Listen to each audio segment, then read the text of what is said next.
Application load balancer layer 7 पे काम करता है और नेटवर्क लोड बैलेंसर लेयर 4 पे काम करता है। तो नेटवर्क लोड बैलेंसर बेसिकली क्या है? नेटवर्क लोड बैलेंसर को ज्यादा ओवरहेड नहीं रहेगा। नेटवर्क लोड बैलेंसर को क्या ज्यादा ओवरहेड रहेगा क्या? ओके, तो ज्यादा लोड नहीं रहेगा। तो basically what I can say, मेरा स्क्रीन दिख रहा है आपको? Yes yes sir.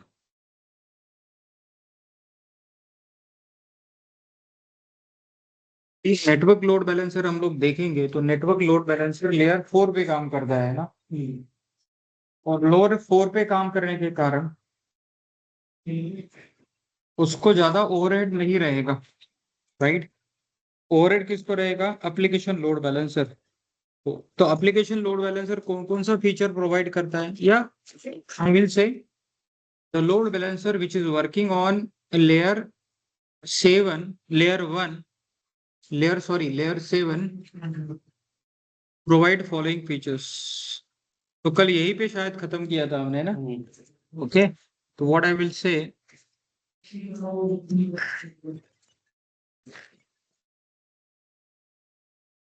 लॅपटॉप नाही आणलं काच?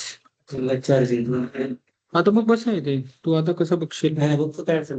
हे नाही चेअर इकडे, इतकं लांब कशाला बसतो? ओके, तो layer 7 load balancer, right? Layer 7 load balancer के जो फीचर्स है वो फीचर्स क्या है? एसएसएल ऑफलोड, दूसरा है पाथ और यूआरएल बेस राउटिंग, तीसरा क्या है आपके पास? सेशन परसिस्टेंस,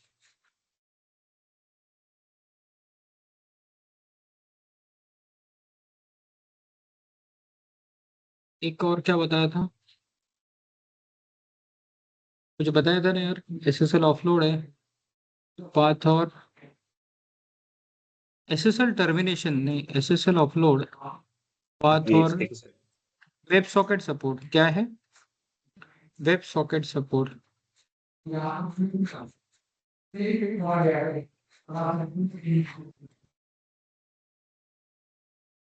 ओके, तो ये फीचर्स एटलीस्ट आपको मिलते हैं। मुझे लगता है फायरवॉल का फीचर भी यहाँ पे मिलता है। क्या मिलता है? लेकिन हम लोग इसके बारे में देखेंगे। Now suppose I am talking about SSL offload. SSL का मतलब क्या होता है? कोई बताएगा? What is the meaning of SSL? Yes, Akshay. Akshay ही आपका नाम है? अक्षय जोशी। यस, बोलिए Akshay, what is SSL? Yes, शाबाश। ये एक सर्टिफिकेट है सिक्योर सर्किट लेयर। एसएसएल का मतलब क्या होता है? सिक्योर्ड सॉकेट लेयर, है ना? Secure connection. नॉर्मली ये क्या देता है एसएसएल? एसएसएल सर्टिफिकेट प्रोवाइड करता है। क्या करता है? सर्टिफिकेट। सर्टिफिकेट बहुत ऑथेंटिकेशन के लिए सर्टिफिकेट हो सकते हैं, जरूरी नहीं कि यूजर नेम पासवर्ड ही यूज किया जाए, है ना? तो सर्टिफिकेट से भी ऑथेंटिकेट होता है। ओके, तो एसएसएल बेसिकली क्या होता है? अगर मैं लोड बैलेंसर नहीं लगाऊं तो backend EC2 instance load balancer लगाओ ही नहीं तो नेटवर्क के थ्रू डेटा इनक्रिप्ट होके जाएगा, जाएगा कि नहीं? तो अगर मैं लोड बैलेंसर नहीं लगाता हूँ तो EC2 इंस्टेंस इनक्रिप्ट करके डेटा भेजेगा। ओके, लेकिन अगर मैं एसएसएल ऑफलोड यूज करूं तो क्या होगा? Data encryption and decryption will be taken by load balancer. मतलब बैकएंड इंस्टेंस का ये जो काम है, इंक्रिप्शन और डिक्रिप्शन का काम, वो फ्री हो जाएगा, है ना? तो क्या बोलोगे मैं? The here load balancer takes care of encryption and decryption. Will takes care of encryption and decryption, है ना?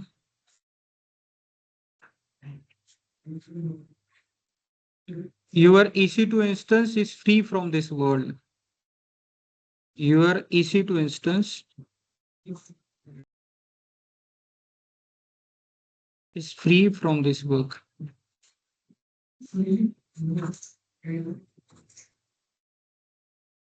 ओके, तो SSL ऑफलोड हो गया।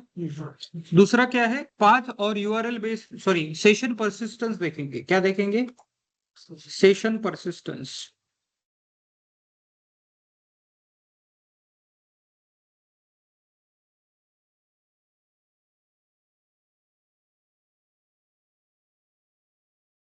बेसिकली मैं बोलूंगा single backend instance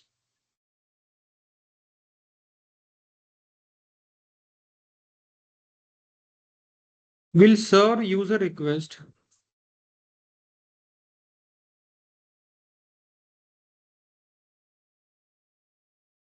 over a period of time.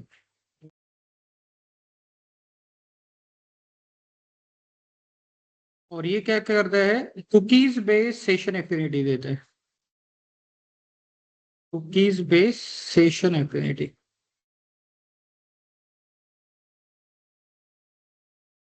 ये क्या प्रोवाइड करता है आपको? Cookies based session affinity provide करता है। सेशन एफिनिटी मतलब कि अगर आप Amazon से मोबाइल फोन परचेस करने जाओ, कुछ भी ले लो, मैंने एग्जांपल दिया Amazon का, तो Amazon के बैकएंड में कितने सर्वर्स होंगे? बहुत सारे।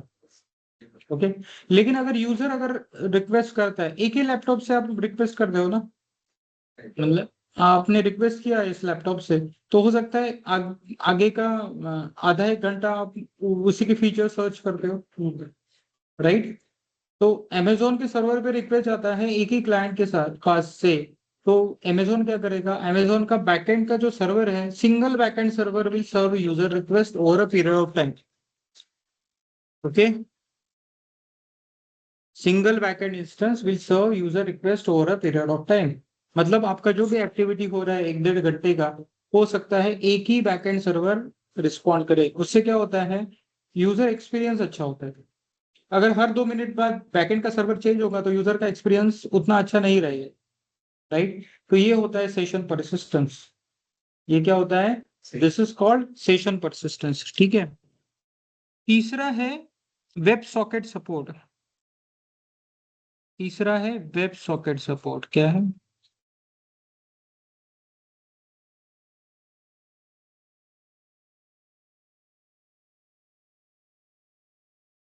नॉर्मली HTTP कम्युनिकेशन जो होता है ना, वो हाफ डुप्लेक्स होता है। पता है आपको? Simplex, half duplex and full duplex. मैं यहाँ पे नाम लिखा देता हूँ, simplex, half duplex, full duplex. पता है क्या?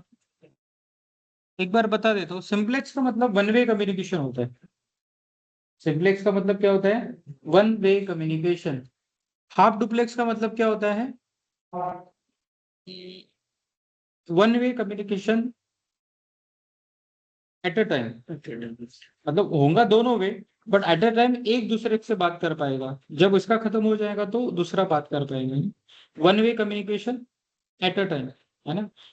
ओके, हाँ। सिंप्लेक्स मतलब वन वे कम्युनिकेशन। सिंप्लेक्स का एग्जांपल मैं बोलूं, कीबोर्ड और मॉनिटर बोल सकता हूँ, क्योंकि कीबोर्ड से हम लोग जो भी टाइप करते हैं मॉनिटर पे दिखता है। मॉनिटर से टाइप किया हुआ कीबोर्ड पे आता है क्या कभी? नहीं।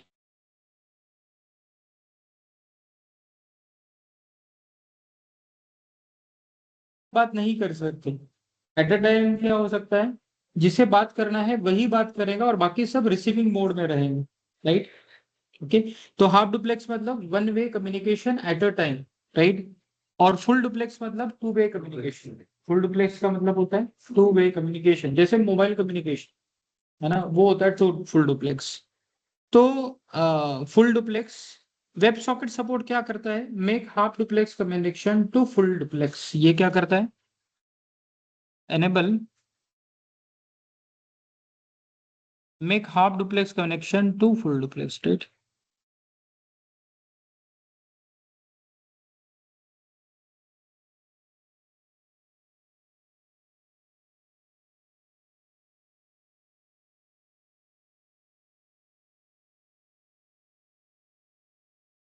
हाफ डुप्लेक्स कनेक्शन को क्या करेगा? ये फुल डुप्लेक्स बनाएंगे। अब ये कहाँ यूज होता है? Useful in online internet game.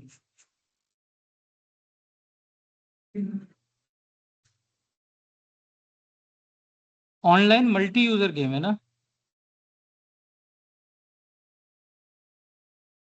Multi user games में हाफ डुप्लेक्स कनेक्शन चलेगा क्या? नहीं चलेगा, वो फुल डुप्लेक्स ही चाहिए। मतलब सबको इक्वल राइट्स मिलेगा, है ना, सब लोग एक्टिविटी कर पाएंगे। ओके। और लास्ट में है पाथ और यूआरएल बेस्ड राउटिंग। पाथ और यूआरएल बेस्ड राउटिंग। अबे पाथ और यूआरएल बेस्ड राउटिंग क्या होता है पता है?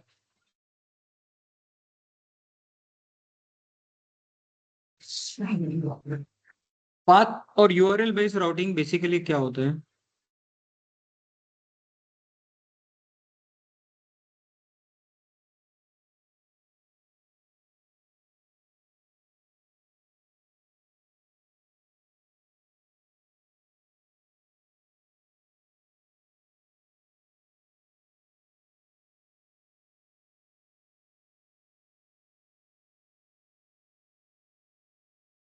और यूआरएल बेस्ड राउटिंग।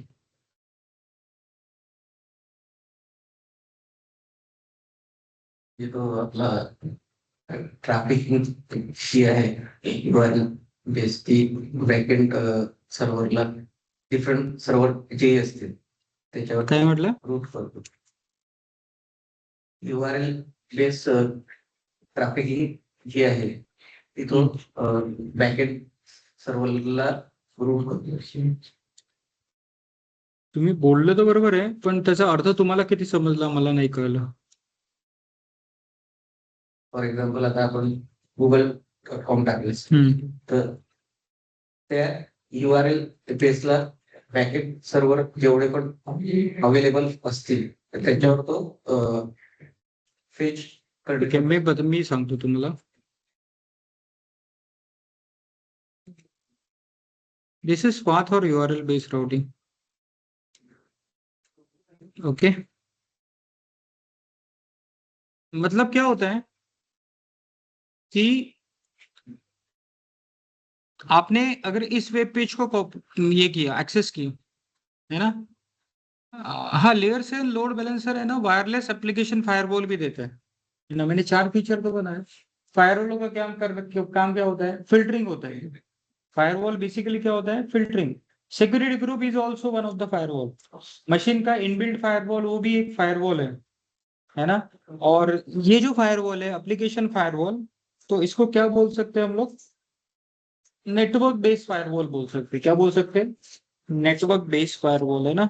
तो ये भी ये प्रोवाइड करता है। लेकिन हम लोग उसके ऊपर डिस्कस कर रहे हैं क्या? अभी हम लोग जो डिस्कस कर रहे हैं वो किसके ऊपर कर रहे हैं? वो हम लोग कर रहे हैं पाथ और यूआरएल बेस्ड राउटिंग, राइट।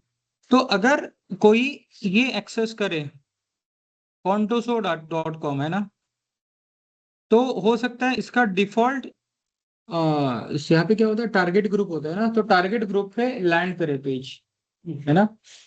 मैंने ये बेसिकली टारगेट ग्रुप है। टारगेट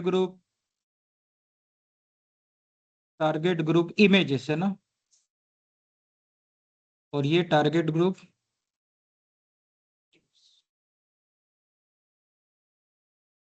क्या है भाई? वीडियो, है ना। तो ये डिफॉल्ट पेज एक अलग टारगेट ग्रुप को जाएगा। लेकिन मैं अगर देता हूं इमेजेस,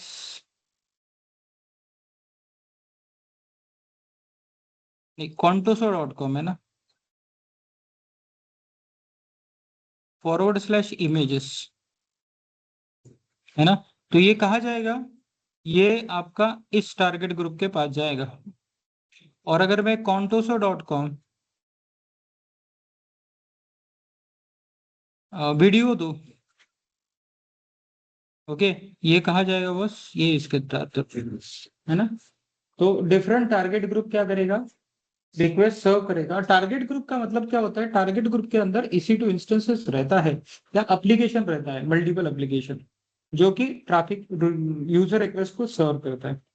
तो this is what I will say, this is path based routing. क्या है? क्योंकि ये पाथ है ना। दूसरा हो सकता है यूआरएल बेस। यूआरएल बेस कैसा हो सकता है? मैं अगर बोलूंगा images.contoso.com शुड गो टू कौन से target group? Images target group. और अगर मैं लिखूंगा video.contoso.com should go to target group video, है ना। इस चीज को क्या बोलते हैं? URL base routing. क्या बोलते हैं?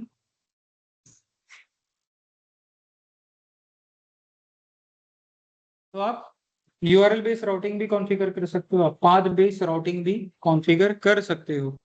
क्लियर? तो मैंने 4 चीजें आपको बताई। तो लेयर 7 लोड बैलेंसर क्या क्या करते हैं? SSL offload. एसएसएल ऑफलोड मतलब आपका इंक्रिप्शन और डिक्रिप्शन कौन करेगा? ये लोड बैलेंसर देखेगा। बैकएंड EC2 इंस्टेंस को ये काम रहेगा क्या? नहीं। फिर आपका क्या है? Session persistence. सेशन परसिस्टेंस मतलब single backend server will serve user request over the period of time. अगर मैंने आज रिक्वेस्ट किया, अमेजोन के ऊपर मोबाइल सर्च करना है मुझे, है ना, एक मोबाइल लेना है, आईफोन लेना है, तो हो सकता है बैकएंड का सर्वर रिस्पॉन्ड करे। और ये एक्टिविटी नॉर्मली एक बार करते हैं तो हो सकता है आधा एक घंटा मैं करता रहूं, तो ओवर द टाइम यही करे। हो सकता है मैंने आज नहीं लिया, कल फिर से सर्च कर रहा हूं, तो हो सकता है बैकएंड का दूसरा सर्वर अलोकेट हो जाए, राइट। बैकएंड का अगर मेरे ब्राउजर में उस सर्वर का इंफॉर्मेशन है तो डेफिनेटली, और वो सर्वर अवेलेबल रहेगा तो हो जाएगा। अभी कुकीज बेस क्या होती है? वो सर्वर का कुछ इंफॉर्मेशन मेरे ब्राउजर पे सेव होता है, कुछ फाइल सेव होती है, उसको बोलते हैं कुकीज बेस एफिनिटी। क्या बोलते हैं? कुकीज बेस एफिनिटी, है ना। क्लियर? और तीसरा है web socket support. Web socket support क्या करता है? Make hard duplex connection to full duplex. बहुत सारे एप्लीकेशन को क्या लगता है? फुल डुप्लेक्स कनेक्शन लगता है। क्या लगता है? Full duplex.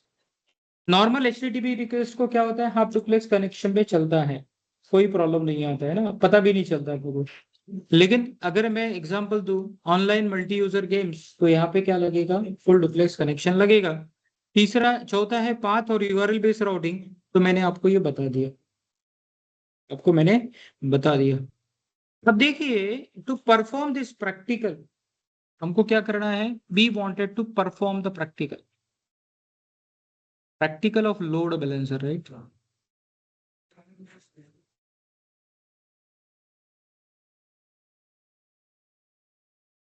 क्या क्या स्टेप्स करना पड़ेगा? इनिशियल स्टेप्स में बता देता हूँ। आप इसको एक्सपांड करना चाहो तो बहुत कुछ कर सकते हो, लेकिन बेसिक स्टेप्स जो है वो मैं बता देता हूँ। तो सबसे पहले क्या करो आप? Create two Linux EC2 instance, EC2 instance with web server configuration.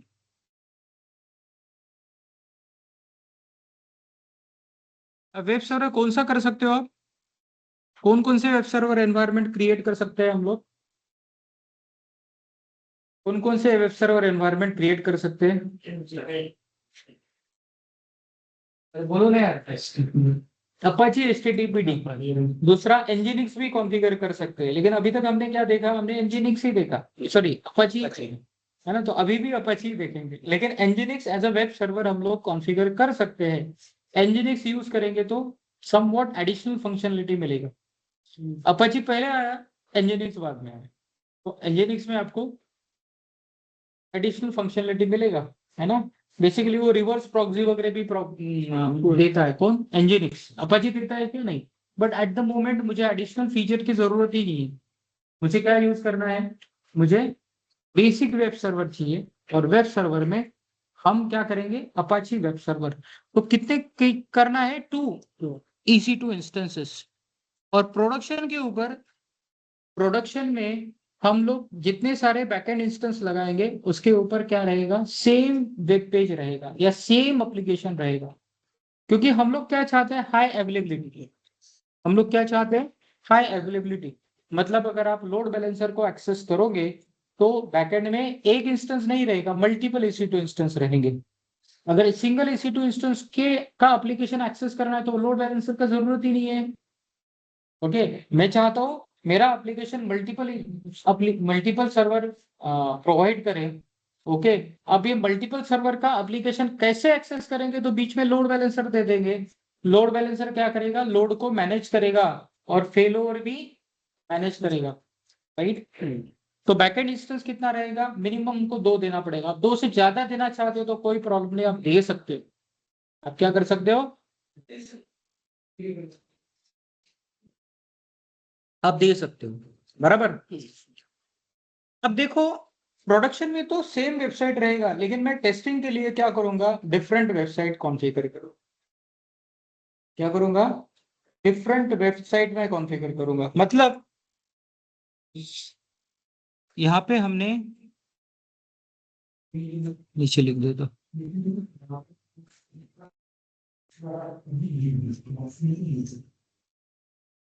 ये है मेरा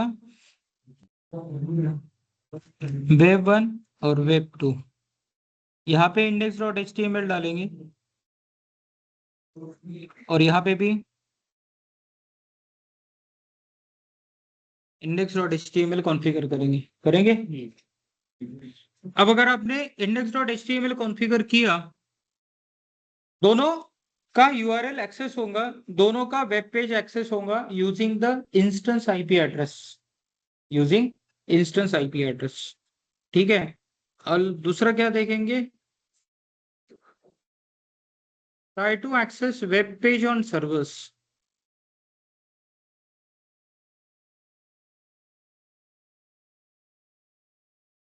सर्वर्स मतलब EC2 इंस्टेंस, बराबर।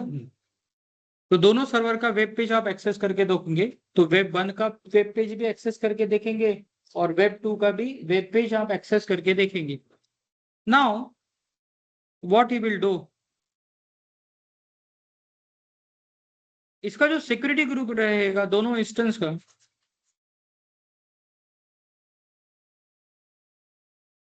इसमें बाय डिफॉल्ट क्या करना पड़ेगा आपको, HTTP इज अलाउड फ्रॉम 0.0.0.0/0 देना पड़ेगा ना, जो भी सिक्योरिटी ग्रुप रहेगा। और दोनों इंस्टेंस के लिए सेम सिक्योरिटी ग्रुप रखूंगा, क्योंकि सेम ट्रैफिक अलाउड करना है। अब तीसरा क्या करना है, वैसे तो इसको टारगेट ग्रुप के अंदर डालना है। क्या करना है, इसको डालेंगे टारगेट ग्रुप के अंदर। तो आप टारगेट ग्रुप क्रिएट करके इस टारगेट ग्रुप के अंदर 2 इंस्टेंस डाल सकते हो, ओके। लेकिन हम क्या करेंगे, हम यहाँ पे लोड बैलेंसर क्रिएट करेंगे, क्रिएट एप्लीकेशन लोड बैलेंसर। आपको क्या करना है, एप्लीकेशन लोड बैलेंसर कॉन्फ़िगर करना है, ठीक है। अब ये एप्लीकेशन लोड बैलेंसर जब कॉन्फ़िगर करेंगे, समझो ये आपका एप्लीकेशन लोड बैलेंसर है ना, दिस इज योर ALB को एक IP रहेगा और इसको सिक्योरिटी ग्रुप भी रहेगा। क्या रहेगा,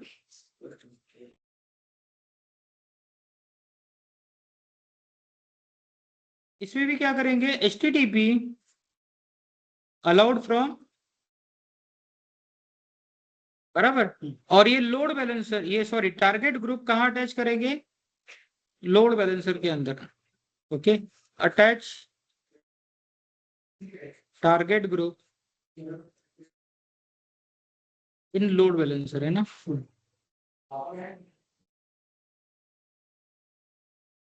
attach target group in load balancer, बराबर। अब टारगेट ग्रुप लोड बैलेंसर के अंदर अटैच करेंगे, ओके। और यहाँ पे ना ये हेल्थ चेक भी क्रिएट करना पड़ेगा, create health check also. Health check कौन परफॉर्म करेगा, लोड बैलेंसर, ओके। तो ये हेल्थ चेक भी आपका परफॉर्म करेगा, राइट। हेल्थ किसका चेक करेगा, बैकएंड इंस्टेंस का, बराबर। अब देखो, जब यूजर रिक्वेस्ट करेगा, किसे रिक्वेस्ट करेगा, लोड बैलेंसर करेगा। तो लोड बैलेंसर का काम क्या है, हेल्थ चेक करना और टारगेट ग्रुप के अंदर जितने सारे इंस्टेंस है उनके थ्रू सर्विस प्रोवाइड कर रहा। मैं क्या कर रहा हूँ, I have enabled HTTP service. तो अगर मैं लोड बैलेंसर का आईपी एड्रेस चेक करता हूँ यूजिंग पोर्ट 80, यूजिंग पोर्ट 80, तो ये क्या करेगा यहाँ पे, ये भी पोर्ट 80 पे ही एक्सेस होता है। किस पे एक्सेस होता है? पोर्ट 80 पे। तो यहाँ पे ट्रैफिक चला जाएगा। क्लियर? समझ में आया इतना थ्योरी? अब देखो यहाँ पे ना एक और चीज करना है।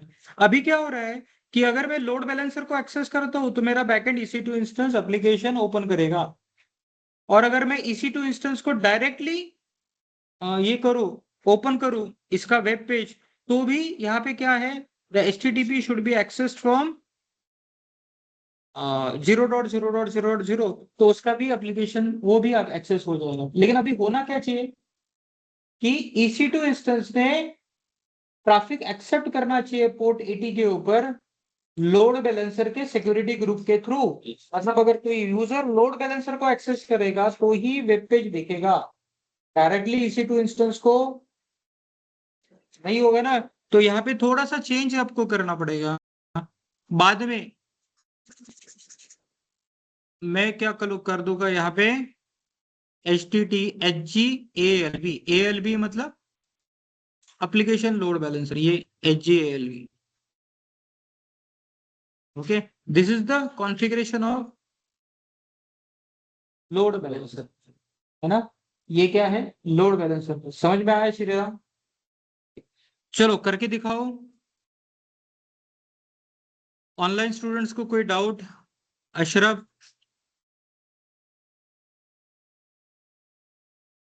नो सर, आया सर। ओके,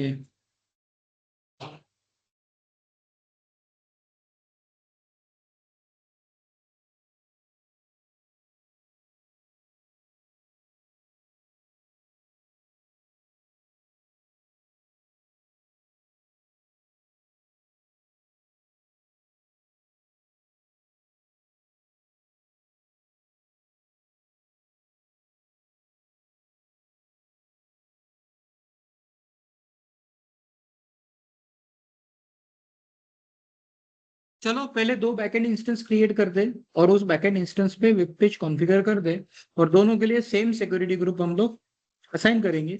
तो बेटर क्या है, हम लोग सिक्योरिटी ग्रुप पहले क्रिएट कर दे, सो दैट कोई कंफ्यूजन नहीं रहेगा, है ना।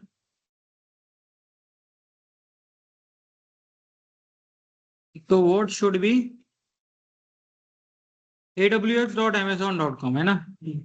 और इससे लॉगिन करेंगे हम लोग। क्या करेंगे?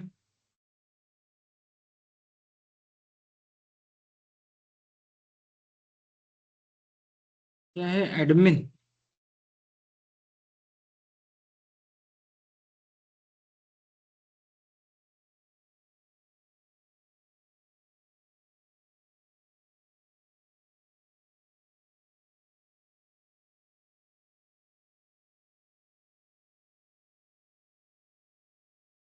एडमिन का है 299830। अब आपको लोड बैलेंसर कहाँ क्रिएट करना है, डिपेंड्स ऑन यू।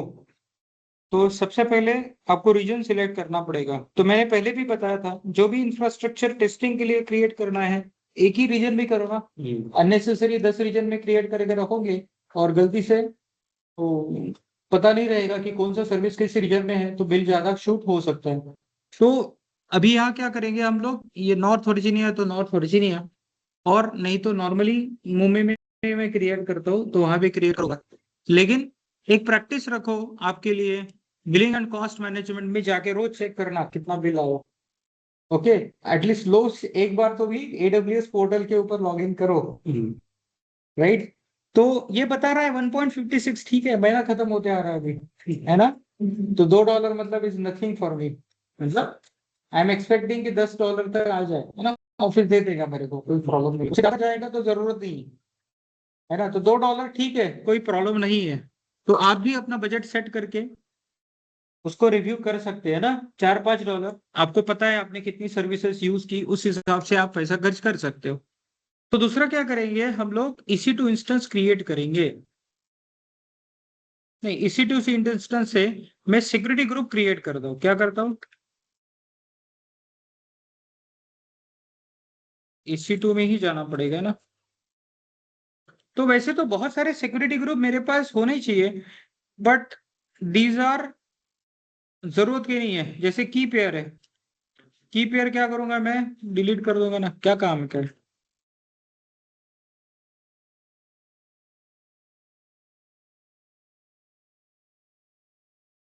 वैसे तो आपने एक की पेयर क्रिएट किया और वही यूज किया तो भी चलेगा, है ना। लेकिन मेरे को क्या है, लोगों को सीखना पड़ता है, तो हर बार नया की पेयर हम लोग क्रिएट करते हैं ना।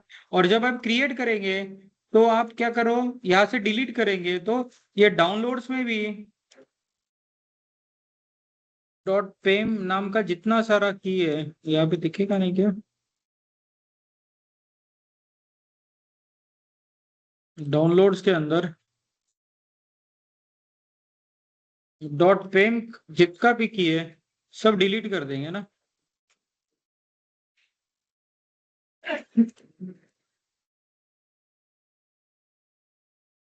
ठीक है,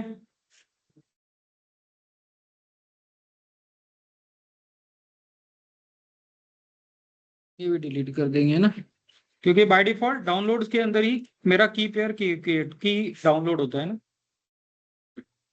हो गया डिलीट। ओके, अब दूसरा क्या है, आपको क्या करना है, सिक्योरिटी ग्रुप। यहाँ देखिए सिक्योरिटी ग्रुप, तो कितने सिक्योरिटी ग्रुप है, तो हमारे पास बहुत सारे हैं।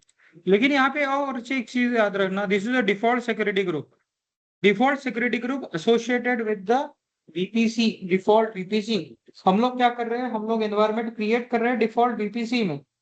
तो अगर ये सिक्योरिटी ग्रुप डिलीट कर दो गलती से, तो इसको, इस वीपीसी को यूज करने के लिए एक नया डिफॉल्ट सिक्योरिटी ग्रुप आपको क्रिएट करना पड़ेगा। तो डिफॉल्ट सिक्योरिटी ग्रुप डिलीट करेंगे क्या, नहीं, तो इसको क्या कर दूंगा मैं, डिलीट कर देता हूँ, है ना।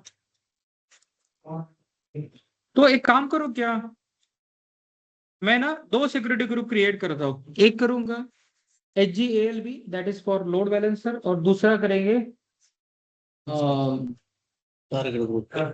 EC2 के लिए, क्या, इंस्टेंस के लिए।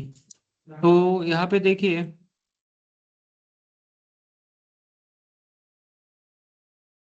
एक ही सिक्योरिटी ग्रुप क्रिएट कर दो, है ना। कौन सा सिक्योरिटी ग्रुप क्रिएट करेंगे, HGALB, है ना। डिस्क्रिप्शन देना है तो दे दो, अलाउ पोर्ट थ्रू HGALB, है ना। सिक्योरिटी ग्रुप का नाम ST में अलाउ करेंगे। हो गया, पक्का,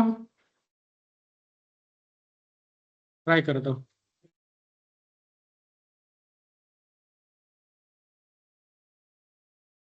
हो गया ना बॉस क्रिएट। ओके, सिक्योरिटी का ग्रुप का नाम हो गया, कोई प्रॉब्लम तो नहीं आया, है ना, क्लियर। हाँ, अब तुमने जो कंसर्न किया ना, ये हो भी सकता है कुछ कुछ जगह पे लिए नेमिंग का रिस्ट्रिक्शन होता है, लेकिन जहां तक मुझे पता है सिक्योरिटी ग्रुप के लिए ऐसा कोई रिस्ट्रिक्शन नहीं होता है।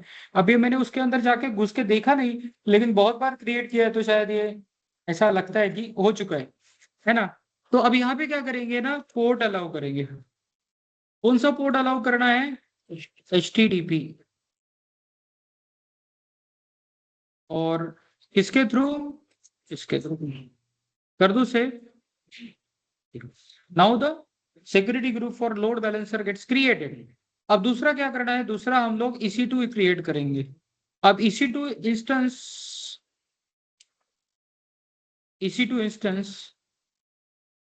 क्या है, EC2 इंस्टेंस क्रिएट करना है। मैं करता हूँ वेब नाम से, वेब 1 नाम से करता हूँ। नंबर ऑफ इंस्टेंस 2 दे दो क्या, चलेगा ना। नंबर ऑफ इंस्टेंस हमने 2 दे दिए तो चलेगा ना, अभी तक एक ही क्रिएट किया, लेकिन 2 दिए दिया यहाँ पे काउंट अगर दे दिया तो 2 EC2 इंस्टेंस आपके से एक साथ क्रिएट होंगे। अब यहाँ पे बैकएंड में क्या है, Amazon लिनक्स यूज कर सकते हैं, या फिर कस्टम इमेज भी आप यूज कर सकते हो, ठीक है।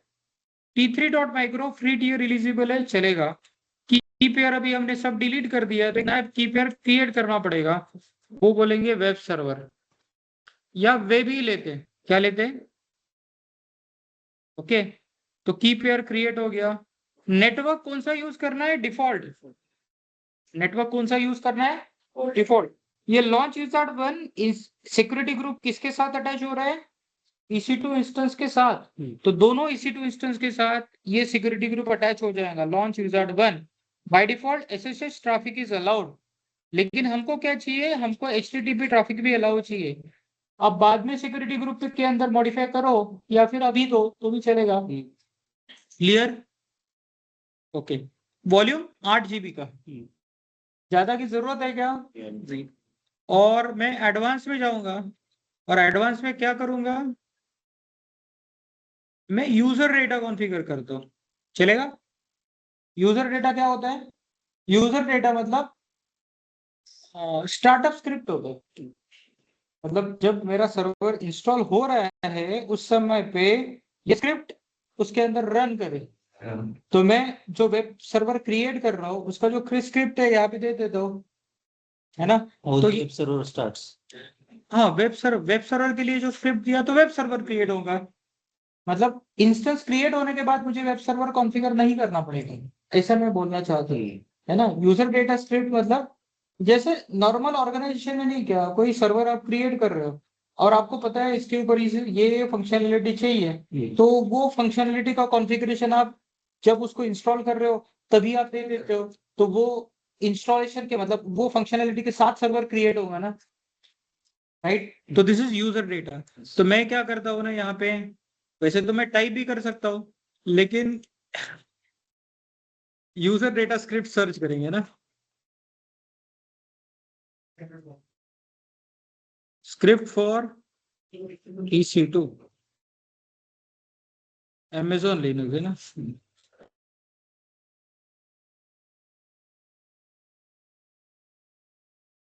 ये चलेगा क्या? चलेगा ना? क्या है? yum update y, yum install HTTPD, start HTTPD, enable HTTPD, और ये क्या कर रहा है? एक वेब पेज क्रिएट कर रहा है where www HTML के अंदर। अब आप मुझे बताइए ये क्या है? ये हैश करके जो दिया है वो क्या है? वो सिर्फ हमारे लिए कमेंट कि भाई क्या कर रहा है, वो कुछ एग्जीक्यूट होगा क्या? नहीं। लिनक्स में जो भी लाइंस हैश से शुरू होता है वो एग्जीक्यूट नहीं होता है, फाइल के अंदर का, है ना? अगर आप किसी प्रॉम्प्ट के ऊपर देते हो तो वहां पे तो ऑलरेडी हैश प्रॉम्प्ट रहता है ना? समझ में आया मैं क्या बोल रहा हूँ? कंफ्यूजन तो नहीं है कुछ? तो इसको कॉपी कर लेंगे, है ना? इसको कॉपी करेंगे और इसको दे देंगे ना, बराबर? और ये user data has already has been encoded to, क्या? चलो करके देखता हूँ। तो ये क्या करेगा? मेरे दो सर्वर्स क्रिएट करेगा। अब सबसे क्रिएट होने के बाद मुझे चेक करना पड़ेगा मेरा यूजर डेटा स्क्रिप्ट सच में क्रिएट हुआ क्या, है ना? तो ये देखिए दोनों का नाम वेब1 है, इसका नाम एडिट कर देता हूँ। देखो नाम सेम है लेकिन आईडी अलग अलग है। AWS आइडेंटिफाई करता है इंस्टेंस को, नाम से नहीं करता, एडिट से वो करता है। दो अलग अलग इंस्टेंस क्रिएट हुए ना? अगर किसी एक सर्वर में जाता हो, कनेक्ट करता हो, कनेक्ट इंस्टेंस कनेक्ट के थ्रू कर सकता हूँ क्या मैं? नॉर्मली SSH क्लाइंट के थ्रू कनेक्ट करते हैं, इंस्टेंस कनेक्ट के थ्रू कर सकता हूँ क्या? कर तो सकते हैं। इंस्टेंस कनेक्ट मतलब पोर्टल के थ्रू हम लोग एक्सेस करें। Okay?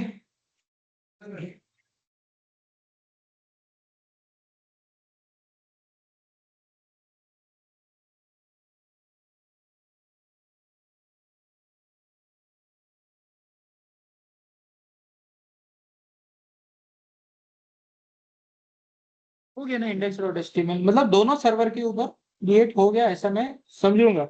और मेरा सिस्टम CTL स्टेटस HTTPD क्या रहा है?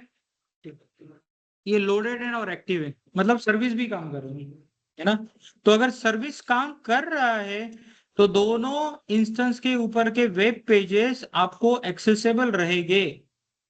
अगर मैं इस इंस्टेंस को एक्सेस करता हूं and I wanted to access the public IP of server, okay, और ये कहां डालता हूं, it should show the web page, right, वहां पे http करना पड़ता, आ गया, हेलो वर्ल्ड फ्रॉम, यस। तो यहाँ पे दूसरा देगा, बेसिकली इंस्टेंस का प्राइवेट आईपी दे देगा, है ना, और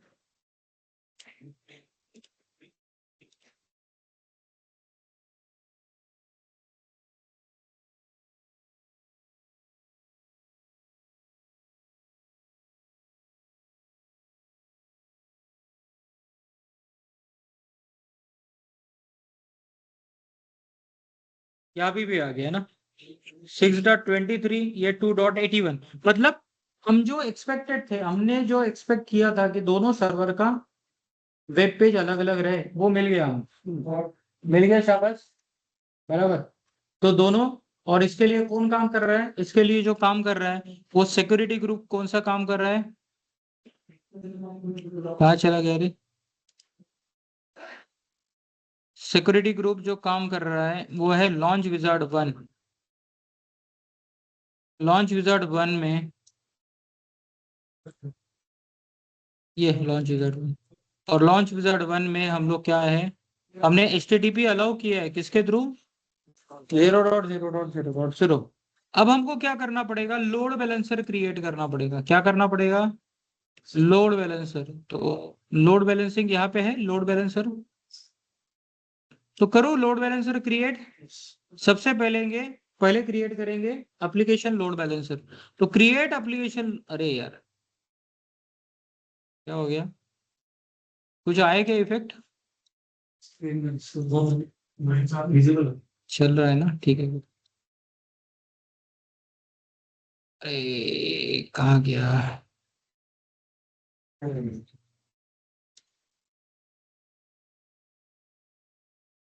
स्क्रीन दिख रहा है Yes. ऑनलाइन स्टूडेंट्स को, Yes. ऑनलाइन स्टूडेंट्स थोड़ा प्लीज रिप्लाई करो। Yes, sir. Yes sir. अब यहाँ पे देखो 3 लोड बैलेंसर आपके पास है, और आपके पास क्या है, classic load balancer previous generation, है ना। तो classic load balancer are the previous generation of load balancer from ELB. We recommend that you migrate to the current generation of load balancer. current generation of load balancer मतलब यहाँ से भी, तो आप classic कब करेंगे, अब आपके पास इतने सारे लोड बैलेंसर है, आप क्लासिक क्यों करेंगे, करेंगे क्या क्लासिक, नहीं, फिर दिया क्यों है, मल्टीपल सर्विसेज जैसे नहीं, मेरा कहने का मतलब क्या है कि AWS ने new generation load balancer launch किया है ना, कौन सा है, तो आप बोल सकते हो application load balancer, network load balancer, gateway load balancer भी। तो क्लासिक पहले था, अभी रिमूव कर दिया, और कल मैंने लिमिटेशन भी बताया था क्लासिक लोड बैलेंसर का, लेकिन फिर भी क्लासिक लोड बैलेंसर क्यों यूज किया गया था, this is a general question, okay, not related to the technical, थोड़ा सा बोल सकते हो, लेकिन जनरल क्वेश्चन है, इंटरव्यू में इस तरह के भी क्वेश्चन पूछे जा सकते हैं, राइट। तो what should be your answer, तो पहले Still some organization. हम्म Still some organization. बोल सकते हो, या फिर कुछ लिगेसी एनवायरनमेंट है, कंपनी में क्या हर चीज अपडेटेड नहीं होती, कंपनी का काम क्या होता है, समझो एक व्हीकल ऑन मैन्युफैक्चरिंग कंपनी है, उसके लिए IT एनवायरनमेंट होता है कंपनी को चलाने के लिए, कुछ कुछ एप्लीकेशन पुराना एप्लीकेशन होता है जो नए लोड बैलेंसर को सपोर्ट ही नहीं करता, या फिर क्लासिक लोड बैलेंसर इंप्लीमेंटेड है और कुछ कारण में वो चेंज ही नहीं कर सकते, बराबर। तो at that time they will use balancer, right, है ना। हो सकता है लेस फंक्शनलिटी मिले, लेकिन उसका काम तो चल रहा है ना, तो एग्जिस्टिंग प्रोसेस को बंद करना नहीं चाहता है, और कोई ऑर्गेनाइजेशन ऐसा नहीं होता है जो फुल प्रूफ हो, मतलब हर चीज परफेक्ट रहे उसके पास, रहता है क्या, नहीं, उनका मेन तो है मकसद पैसा कमाना, टेक्नोलॉजी तो पैसा कमाने के लिए चाहिए ना, तो इसीलिए आपका क्लासिक लोड बैलेंसर अभी भी अवेलेबल है, ओके। तो क्लासिक लोड बैलेंसर हम लोग क्रिएट करेंगे क्या, नहीं, हम लोग देखो क्या करेंगे, एप्लीकेशन लोड बैलेंसर। यहाँ पे देखो HTTP और HTTPS दिया है, मतलब ये लेयर 7 पे काम करता है। यहाँ पे TCP UDP दिया है ना, और TCP UDP पे ये ट्रांसपोर्ट लेवल सिक्योरिटी मतलब सर्टिफिकेट लगाते हैं। तो ये TCP UDP कहाँ काम करता है, ये लेयर 4 पे काम करता है ना। तो बेसिकली दो ही के बारे में आपको डिस्कस करना है, एप्लीकेशन लोड बैलेंसर और नेटवर्क लोड बैलेंसर। अब देखिए यहाँ पे choose an application load balancer when you need a flexible feature set of your application with HTTPS and HTTP and HTTPS traffic operating at request level. Application load balancer provide advanced routing visibility features targeted at application architecture including वगैरह वगैरह। और यहाँ पे क्या दिया है, network load balancer are capable of handling millions of requests per second, right? Additional feature देगा क्या नेटवर्क लोड बैलेंसर? नहीं देगा। तो अभी हमको क्या करना है, अभी हमको एप्लीकेशन लोड बैलेंसर क्रिएट करना है। अब मैं क्या करता हूं, एलबी दे देता हूं, है ना, load balancer application load balancer, है ना। अब ये क्या होना चाहिए, it should be internet facing और इंटरनल मतलब विद इन योर नेटवर्क, है ना। तो इंटरनल तो नहीं करना है, इंटरनेट यूज करना है।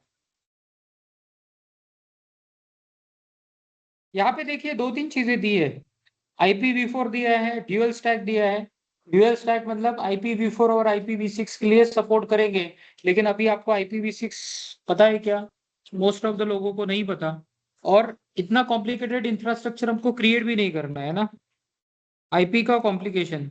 तो हम लोग क्या करेंगे, will create simply IPv4, right. ये भी दिया है dual stack without public IPv4, मतलब प्राइवेट IPv4 रहेगा लेकिन पब्लिक IPv4 रहेगा क्या, नहीं। तो हम लोग क्या करेंगे, IPv4। अब कोई हम लोग क्या करेंगे, VPC चूज किया है क्या हमने, नहीं, डिफॉल्ट VPC के अंदर ये भी यूज नहीं करेंगे। अब अवेलेबिलिटी जोन क्या करेंगे, अवेलेबिलिटी जोन हम लोग सभी चूज करेंगे। अगर आप डिफाइन करना चाहते हो पर्टिकुलर अवेलेबिलिटी जोन तो भी चल सकता है, लेकिन सभी करो तो अच्छा है। उसके बाद आप लोड बैलेंसर क्रिएट कर रहे हो, है ना। लोड बैलेंसर को बाय डिफॉल्ट सिक्योरिटी ग्रुप कौन सा है, डिफॉल्ट अटैच किए, हमको डिफॉल्ट चाहिए क्या, नहीं। मैं यहाँ पे क्या करूंगा, एक लोड बैलेंसर यूज करूंगा, दैट इज HGLB। मतलब ये ट्रैफिक किस पास आएगा, HGLB के थ्रू जाएगा। अब देखो इतना हो गया।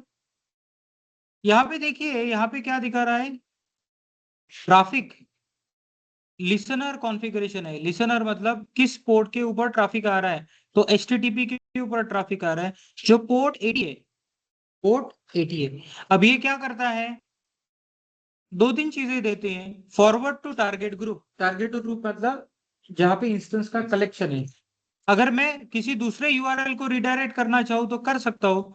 तो यहाँ पे मुझे क्या देना पड़ेगा, फुल URL मुझे देना पड़ेगा। कहीं और पे जाए, मतलब एक जगह पे ट्रैफिक आएगा तो मैं इंटरनली दूसरी जगह दे देता हूँ, यहाँ पे कुछ बैकएंड इंस्टेंस है ही नहीं, ऐसा समझूंगा।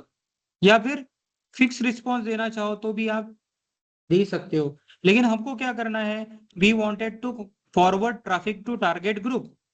लेकिन अभी हमारे पास कोई टारगेट ग्रुप है क्या, हमारे पास कोई टारगेट ग्रुप नहीं है। तो टारगेट ग्रुप नहीं है तो हम लोग क्या करेंगे, एक टारगेट ग्रुप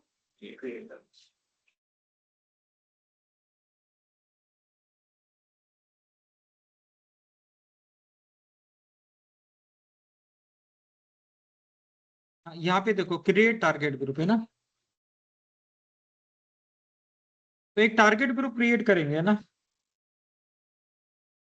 तो इसके अंदर क्या क्या डाल सकते हैं, टारगेट ग्रुप के अंदर इंस्टेंसेस डाल सकते हैं, IP एड्रेसेस डाल सकते हैं, लैम्बडा फंक्शन डाल सकता हूँ, एप्लीकेशन लोड, फिर से एक एप्लीकेशन लोड बैलेंसर क्रिएट करके डाल सकता हूँ। लेकिन अभी तो मुझे क्या चाहिए, इंस्टेंसेस। तो मैं देता हूँ टारगेट ग्रुप 1, और HTTP के लिए IPv4, यहाँ पे ये जाएगा, ये this is health check, this is health check. किस प्रोटोकॉल का हेल्थ चेक कर रहा है, HTTP का ट्रैफिक कहाँ पे जाता है? Where www HTML।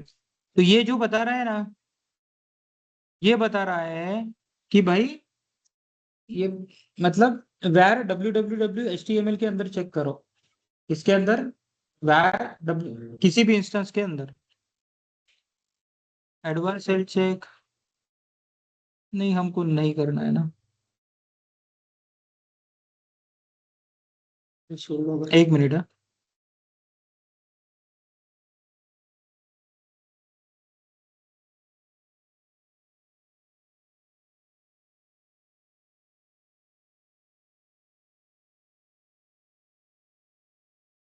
ओके, यहाँ पे देखो दो चीजें है ना। हेल्दी थ्रेशोल्ड, अगर कोई बैकएंड इंस्टेंस अनहेल्दी है, क्या है? अनहेल्दी है, करंट कंडीशन इज अनहेल्दी, उसको अगर हेल्दी कंसीडर करना है तो ये क्या करेगा? एक रिक्वेस्ट में अगर वो हेल्दी मिल गया तो हेल्दी करेगा क्या? नहीं, ऐसी 5 कॉन्जिक्यूटिव रिक्वेस्ट देगा, है ना। अभी श्रीराम क्या है कि भाई व्हाट, छोड़ो वो है ना। नहीं नहीं, ऐसा कुछ नहीं है, कुछ दिमाग में था तो मैं एक एग्जांपल लेने वाला था जो आपको समझ में आए, लेकिन वो दिमाग से चला गया, तो फिर वो लिंक करने में थोड़ा सा समय लगेगा, दैट इज द थिंग। बाकी कोई कुछ नहीं है, नॉर्मल एग्जांपल हम लोग इसीलिए देते हैं कि भाई आपको और अच्छी तरह से समझ आए, लेकिन मुझे लगता है यहाँ पे समझ में आ जाएगा। ओके, बैकएंड इंस्टेंस को अगर अनहेल्दी है, उसको हेल्दी ट्रीट करने के लिए 5 कॉन्जिक्यूटिव रिक्वेस्ट भेजेगा, और पांचों बार अगर वो हेल्दी दिखता है तो उसको हेल्दी कंसिडर किया जाएगा, है ना। वो अगर सेटिंग आपको चेंज करना है तो चेंज कर सकते हो। डिफॉल्ट क्या दिया है? 5। अनहेल्दी 2।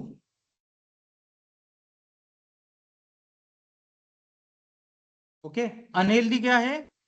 थ्रेशोल्ड। अनहेल्दी थ्रेशोल्ड कितना दिया है? 2। अगर हेल्दी इंस्टेंस है, 2 बार उसने चेक किया और उसमें अनहेल्दी मिला तो उसको अनहेल्दी ट्रीट किया जाएगा। हेल्दी मिलने के लिए ज्यादा, लेकिन अनहेल्दी मिलने के लिए वो। ओके, ये क्या है आपका? Time out, the time amount of time in seconds duration which no response means yes. अब ये हेल्थ चेक करता है 5 बार, तो मैंने बताया। अब 5 बार कितनी देर के लिए करेगा?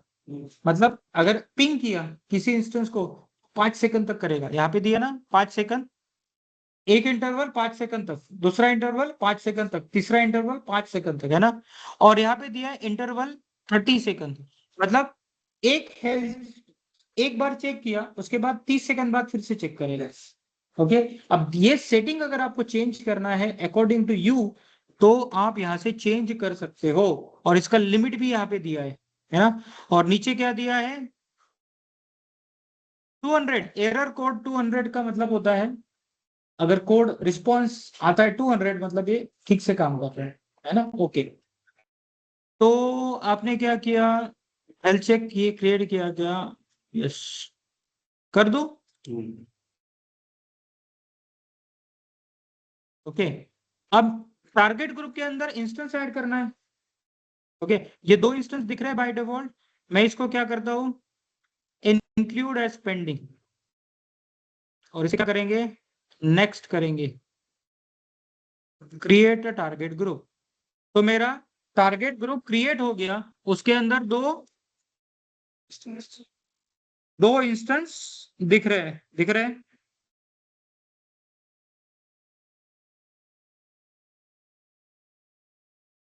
क्लियर? यहां से रजिस्टर अनरजिस्टर कर सकते हो।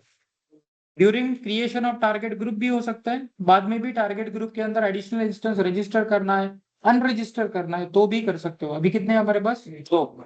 अब इस टारगेट ग्रुप के अंदर कहाँ पे जाएंगे? यहाँ पे जाएंगे ना। अभी हमने टारगेट ग्रुप सिलेक्ट किया ना, क्रिएट किया, तो ये टारगेट ग्रुप आ गया। ठीक है,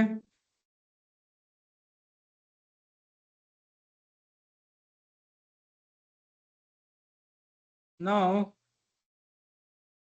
what we will do, will create load balancer. हमारा लोड बैलेंसर क्रिएट हो गया। हमारा लोड बैलेंसर क्या हो गया? क्रिएट हो गया ना। अब क्रिएट हो गया लोड बैलेंसर। अभी ये लोड बैलेंसर अभी तक प्रोविजन हुआ क्या? नहीं, अभी तक क्रिएट होने का है। लेकिन लोड बैलेंसर को क्लिक करूंगा तो लोड बैलेंसर क्या दिखाएगा मुझे?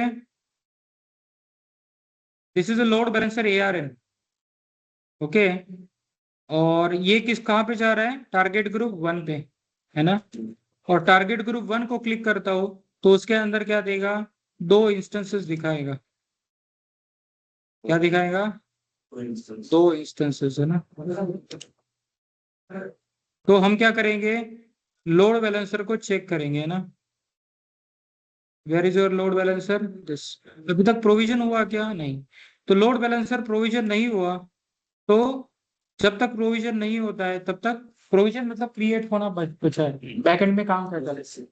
हाँ, तो जब लोड बैलेंसर क्रिएट हो जाएगा तो हम लोग क्या करेंगे? लोड बैलेंसर का URL को ब्राउजर में डालेंगे। तो लोड बैलेंसर को URL को अगर ब्राउजर में डालेंगे तो हमारा one of the backend instance will serve user, okay? And this is what application load balancer is. Clear है? कोई डाउट?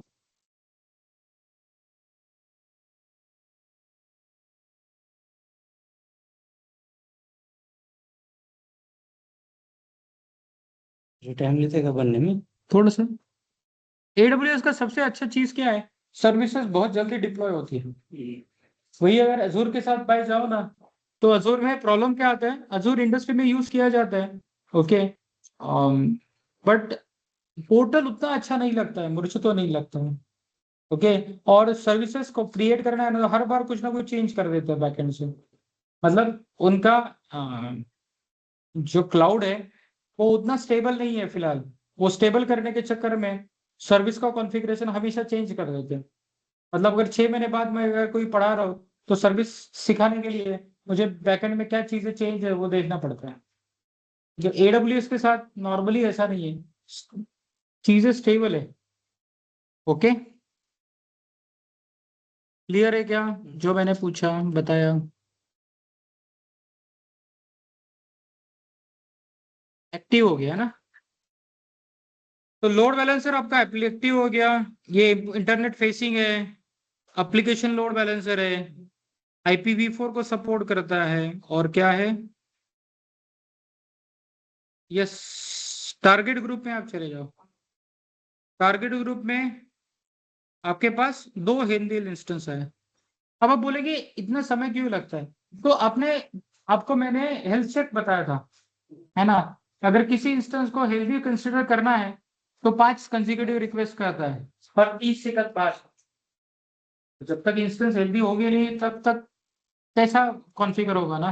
तो लोड बैलेंसर डिप्लॉय हुआ क्या हमारा? नहीं। तो अभी देखो, थोड़ा देर वेट किया तो ये इट इज हेल्दी। अगर मैं कोई इंस्टेंस को रजिस्टर या अनरजिस्टर करना चाहो, जिसके इसको डी रजिस्टर करना है, डी रजिस्टर कर सकते हैं, रजिस्टर करना है रजिस्टर कर सकते हैं, नया इंस्टेंस ऐड करना है इसी टारगेट ग्रुप के अंदर मैं ऐड कर सकता हूँ, है ना? चलो अभी इतना तो नहीं करेंगे। हेल्थ चेक आपका यहाँ पे बताया है।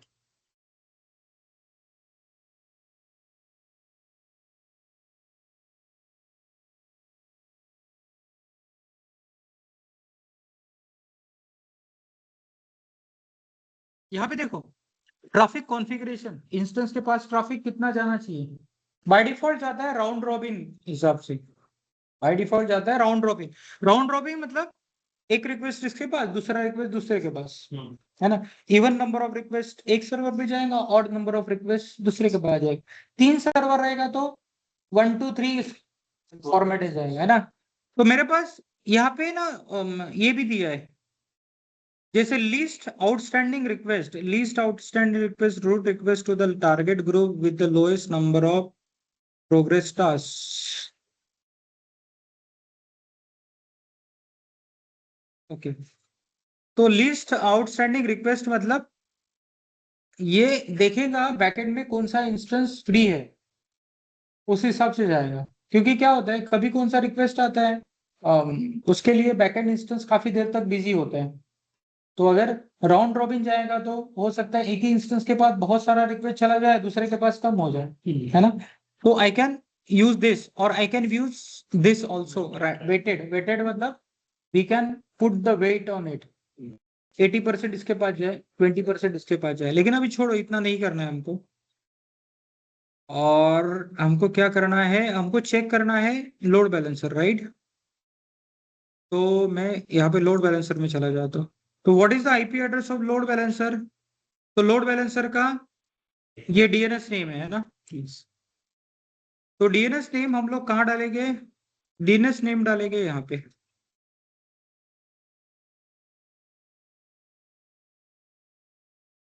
आ गया? कौन सा सर्वर आया? ये वाला है ना। अगर मैं इसको रिफ्रेश करूं तो कुछ चेंज होगा क्या, या फिर यही यूआरएल मैं क्या करता हूं, दूसरे ब्राउजर में डालता हूं?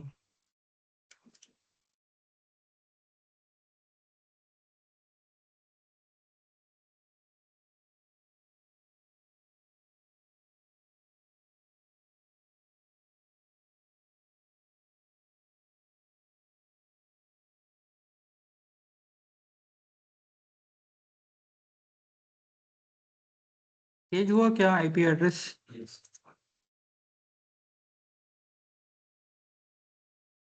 ये 2.81 है, इसके पास क्या है? ये एस पे चला गया ना, उसको सिर्फ फर्स्ट क्लिक हो तो ये भी 2.81 पे चला गया। ओके, लेकिन कभी ये देखो, पहले 6.23 पे था। तो बेसिकली क्या होता है, ये कभी 81 पे जाएगा, कभी 21, मतलब दूसरे सर्वर पे जाएगा। ओके, अगर मैं आपके साथ लोड बैलेंसर का यूआरएल शेयर करता हूं तो वो हो सकता है दोनों में से एक इंस्टेंस देंगे, राइट। अब देखो, व्हाट आई विल डू, समझ में आया या कुछ डाउट है? यस, हम लोग टारगेट ग्रुप के अंदर जाएंगे। टारगेट ग्रुप के अंदर जाने के बाद इसका आईपी क्या है पता चलता है क्या? चलो मैं इसको क्या करता हूँ, डी रजिस्टर कर देता हूँ। तो अभी हमारे पास एक ही हेल्दी इंस्टेंस है, हमारे पास क्या है, एक ही हेल्दी इंस्टेंस है। अगर एक ही हेल्दी इंस्टेंस है तो ये काम करेगा क्या?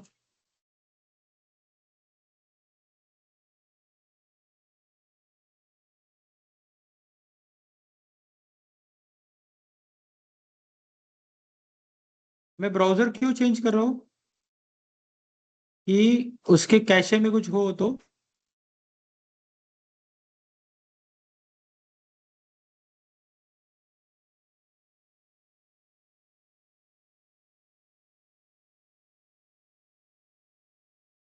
वही सर्वर है ना। तो हम लोग क्या कर सकते हैं, वी कैन ड्रेन भी कर सकते हैं ना। ड्रेन करने के बाद this is the target group, इसको क्या करना है आपको, रजिस्टर टारगेट। कौन सा ऐड करना था यार?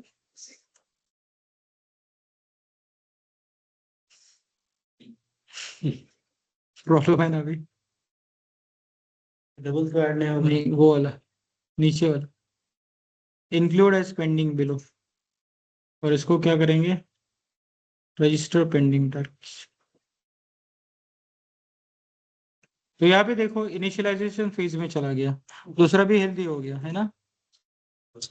तो मैं डी रजिस्टर या रजिस्टर भी इंस्टेंस कर सकता हूँ, है ना। हेल्थ चेक भी मैंने कॉन्फ़िगर किया, और उसके बाद हमने लोड बैलेंसर भी कॉन्फ़िगर किया। अब देखो, this is a load balancer. और कुछ आता है क्या, सिक्योरिटी इंटीग्रेशन?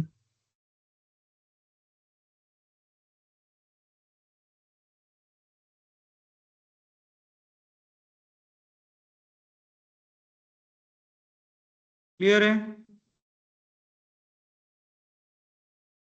लिसनर और रूल्स तो मैंने बता दिया ना। हाँ, आप मुझे लगता है यहाँ पे अलग अलग लिसनर भी कॉन्फ़िगर कर सकते हो। क्या कर सकते हो, if you wanted to configure, जैसे ऐड लिसनर कर दूं मैं, ओके, और अगर पोर्ट में चेंज कर दूं तो ये दूसरे दूसरे ग्रुप पे भी चला जाएगा। है ना। मतलब एक ही लोड बैलेंसर के अंदर मल्टीपल टारगेट ग्रुप में ऐड कर सकता हूँ, मल्टीपल टारगेट ग्रुप ऐड कर सकता हूँ, है ना। मतलब क्या क्या करना पड़ेगा, 2 और इंस्टेंस क्रिएट करना पड़ेगा, एक टारगेट ग्रुप के अंदर ऐड करना पड़ेगा और टारगेट ग्रुप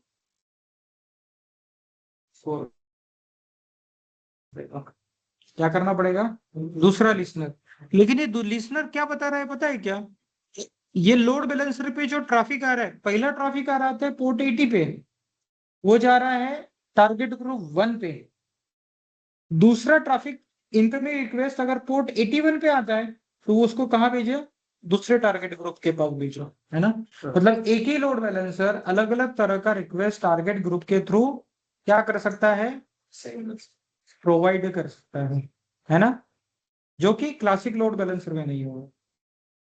ओके, ये किसमें होगा, application load balancer. Clear, okay, clear हो गया।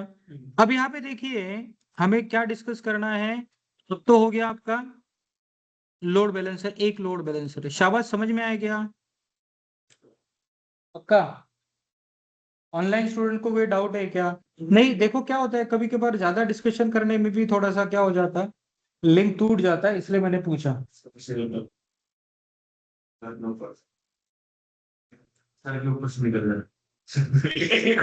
नहीं अभी गया है क्या, वो मैं पूछ रहा हूँ, तेरे को तो पता है, तो तेरा गया होगा सर के ऊपर से, लगता नहीं मेरे को, बाकी लोगों को पूछ रहा हूँ।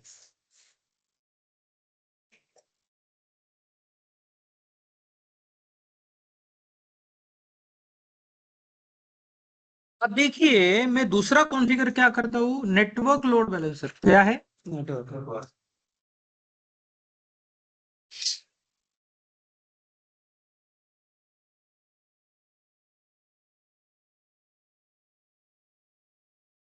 नेटवर्क लोड बैलेंसर क्या है, लेयर 4 लोड बैलेंसर। क्या है, layer 4 load balancer. Layer 4 load balancer होने के कारण ये क्या करेगा, it will support millions of request, है ना।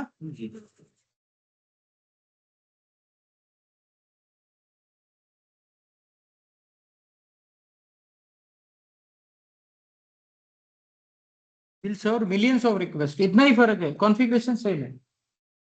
कॉन्फ़िगरेशन में कोई ज्यादा चेंज है क्या, नहीं। अब ये AWS के ऊपर इतना सिंपल है, अभी हमने क्या किया, एक लोड बैलेंसर क्रिएट किया, उसके अंदर टारगेट ग्रुप डाला, टारगेट ग्रुप के अंदर EC2 इंस्टेंस डाला और सिक्योरिटी ग्रुप प्रॉपर्ली कॉन्फ़िगर किया, है ना, इतना ही किया। तो network load balancer is almost same. Okay, मतलब आपके पास टारगेट ग्रुप रहेगा, उसके अंदर इंस्टेंस रहेंगे, उसके ऊपर भी एप्लीकेशन रहेगा। हम लोग सैंपल के लिए क्या करेंगे, सैंपल के लिए लेंगे क्या, व्हाट, वेब एप्लीकेशन ही लेंगे, है ना। लेकिन यहाँ पे ना मुझे एक चीज और बताने का है एप्लीकेशन लोड बैलेंसर में, वो चीज ये कि अभी देखो क्या है आपके पास, तो basically I am able to access load balancer using load balancer URL। Clear, लेकिन मैं क्या एक्सेस कर सकता हूँ, EC2 इंस्टेंस को एक्सेस कर सकता हूँ using its IP address. Okay, मैं EC2 इंस्टेंस को एक्सेस कर पाता हूँ यूजिंग इट्स IP एड्रेस।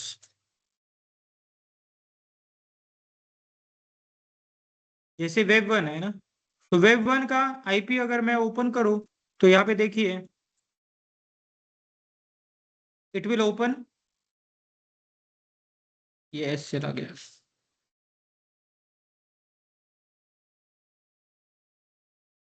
आ गया। दूसरा मैं क्या करता हूं, आपका वेब 2 ये जो है इसको ओपन करना है तो इसके पब्लिक IP से भी एक्सेसिबल हो जाएगा, राइट। ओके,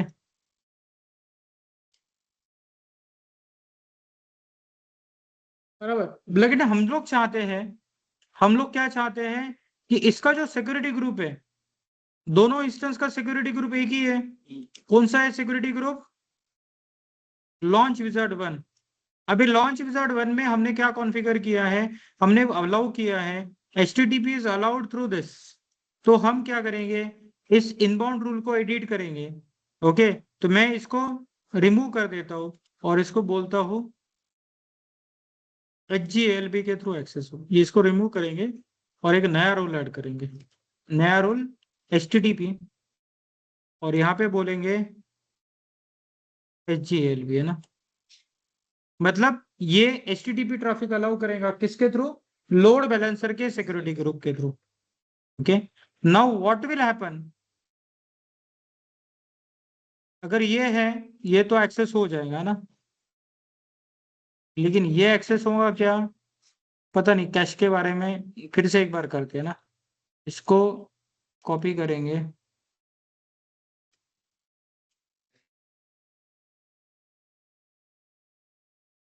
नहीं दिखाएगा अभी, क्योंकि हमने 0.0 के थ्रू नहीं दिया ना, हमने क्या दिया, लोड बैलेंसर के थ्रू।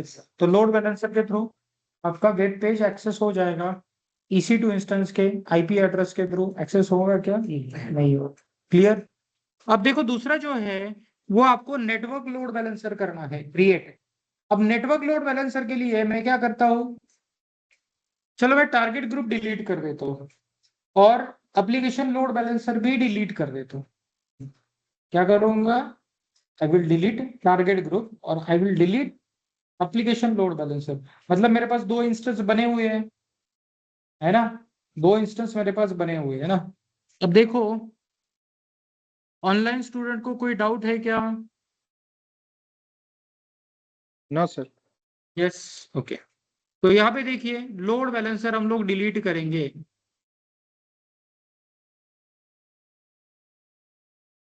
मैं क्या करता हूँ इसको डिलीट लोड बैलेंसर, कंफर्म करेंगे।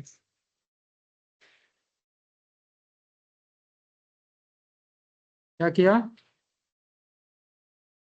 कंफर्म किया ना, तो लोड बैलेंसर डिलीट हो गया। टारगेट ग्रुप डिलीट करना है क्या, जरूरी तो नहीं, लेकिन कर देता हूँ।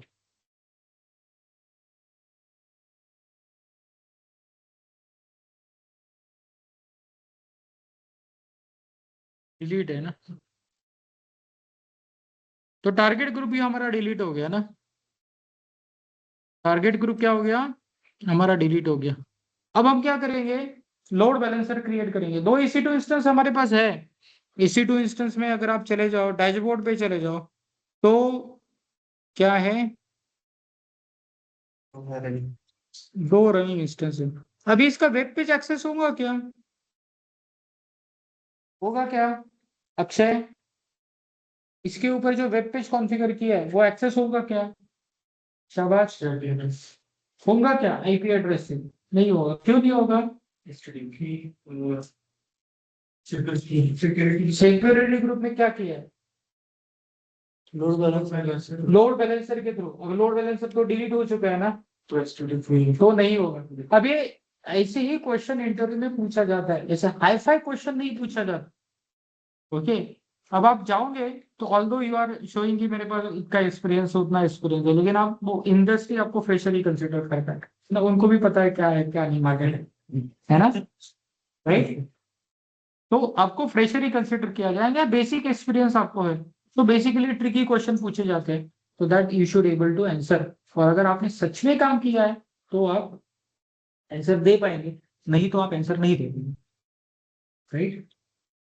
और जितना बड़ा कंपनी उतना इंटरव्यू अच्छा होता है, जितना छोटा कंपनी उतना इंटरव्यू प्रोसेस किचकट होता है ना।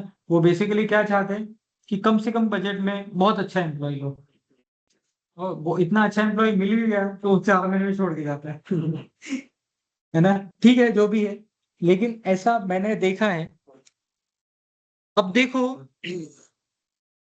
हमने लोड बैलेंसर डिलीट कर दिया, यस, अरे जाने यार उसमें क्या है, अर्जेंट काम है तो जाने के लिए कोई प्रॉब्लम नहीं है, लेकिन जैसे आपको आपका देखना है, क्लियर। तो हमको क्या देखना है, नेटवर्क लोड बैलेंसर कॉन्फ़िगर क्या करना है, नेटवर्क लोड बैलेंसर करे कॉन्फ़िगर, नेटवर्क लोड बैलेंसर। तो लोड बैलेंसर में जाएंगे और यहाँ पे क्या करेंगे, क्रिएट नेटवर्क लोड बैलेंसर, है ना।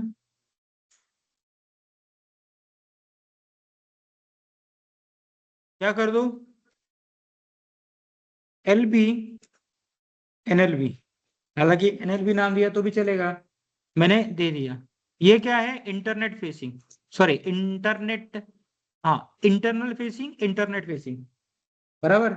मेरे को एक बताओ, इंट्रानेट और इंटरनेट में फर्क क्या होता है? इस कौन बताएगा?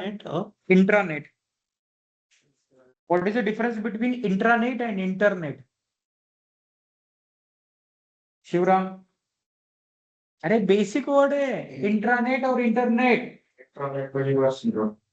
Yes, Internet, we can get access Global. Global network. हाँ, इंट्रानेट मतलब, पर्टिकुलर नाम global. इंटरनल मतलब देखो इंट्रानेट मतलब ग्लोबल नेटवर्क, इंटरनेट मतलब ग्लोबल ग्लोबल नेटवर्क। इंट्रानेट का मतलब होता है, yes online students, Sir, it would be Yes. private network, I guess. Yes it is a private network. Intranet का मतलब इंटरनल नेटवर्क, है ना? मेरे को दिखा इसलिए मैंने पूछा, इंट्रानेट और इंटरनेट, है ना? इंट्रानेट और इंटरनेट। कल मैंने कुछ क्वेश्चन पूछा था, कुछ याद है क्या तुमको? क्या क्वेश्चन पूछा था? लेयर 2 और लेयर 3 स्विच। लेयर 2 और लेयर 3 स्विच पढ़ा किसी ने? जान दो, छोड़ दो, कल पूछेंगे। अगर आज नहीं पढ़ के आया तो कल पढ़ के आना। और आज का एक और क्वेश्चन है, what is meaning of DMZ? DMZ। Yes, question क्या है? ये दोनों नेटवर्क का कॉन्सेप्ट है।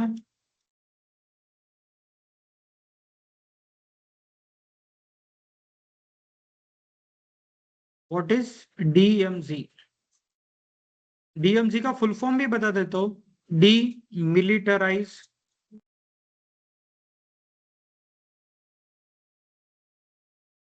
जोन।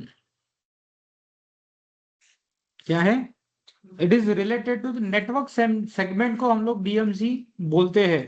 क्यों बोलते हैं ये आपको पता करना है। और दूसरा कल का क्वेश्चन जो था, लेयर 2 और लेयर 3 स्विच, पहले तो आपको स्विच का मतलब बताना है, उसमें मैनेज अनमैनेज क्या होता है वो बताना है, और लेयर 2 स्विच क्या करता है और लेयर 3 स्विच क्या करता है ये बताना है ना? ये बहुत बड़ी चीज नहीं है, छोटी सी चीज है। क्लियर? तो आज हम लोग क्या करेंगे, नेटवर्क लोड बैलेंसर क्रिएट करेंगे। नेटवर्क लोड बैलेंसर कॉन्फ़िगर करते समय यहाँ पे हमने नेम दे दिया, इसको इंटरनेट फेसिंग दे दिया, बराबर। यहाँ पे क्या लेना है? IPv4। Now we need to use the network, तो नेटवर्क कौन सा यूज करेंगे? डिफॉल्ट। ये सेम स्टेप क्या है? द स्टेप्स आर, जैसे नेट आपका एप्लीकेशन लोड बैलेंसर था वैसे ही है कि नहीं? नाउ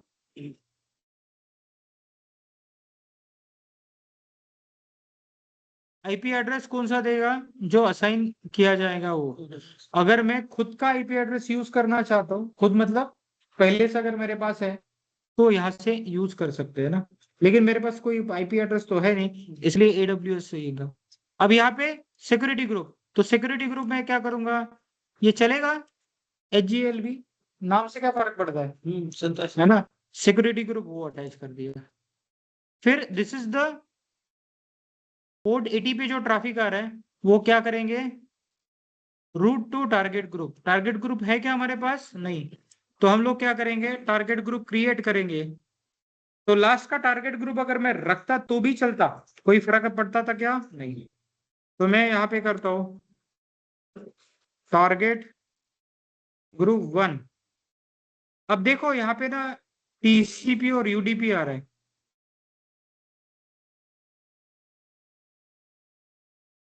यहाँ पे क्या दिया मैंने? TCP। नेटवर्क लोड बैलेंसर है इसीलिए TCP। और HTTP किस में आता है? TCP में आता है। HTTP प्रोटोकॉल किस में आता है? TCP में आता है ना? बराबर। तो मैंने TCP किया, पोर्ट 80 दिया, और this is the default health check. ये मैंने पहले ही बताया है, बताया आपको? Yes. ओके, तो इसको अलग से डिफाइन करने की जरूरत नहीं है। तो सेम कॉन्फ़िगरेशन तो सेम है ना? कॉन्फ़िगरेशन क्या है? सेम। अभी इसको क्या करेंगे? इंक्लूड एज पेंडिंग बिलो करेंगे ना, मतलब ये दोनों इंस्टेंस हमने क्या किया है? नेटवर्क लोड बैलेंसर में ऐड कर दिए, टारगेट ग्रुप में ऐड कर दिया ना। तो यहाँ पे एक टारगेट ग्रुप आपका क्रिएट हो गया ना। टारगेट ग्रुप में 2 इंस्टेंस है, अभी तक हेल्दी है क्या? नहीं, थोड़ी देर में हेल्दी हो जाएगा। ओके, सेम यहाँ से डी रजिस्टर रजिस्टर कर सकते हैं। और ये टारगेट ग्रुप क्रिएट होने के बाद what we will do, will refresh it and will add the target group.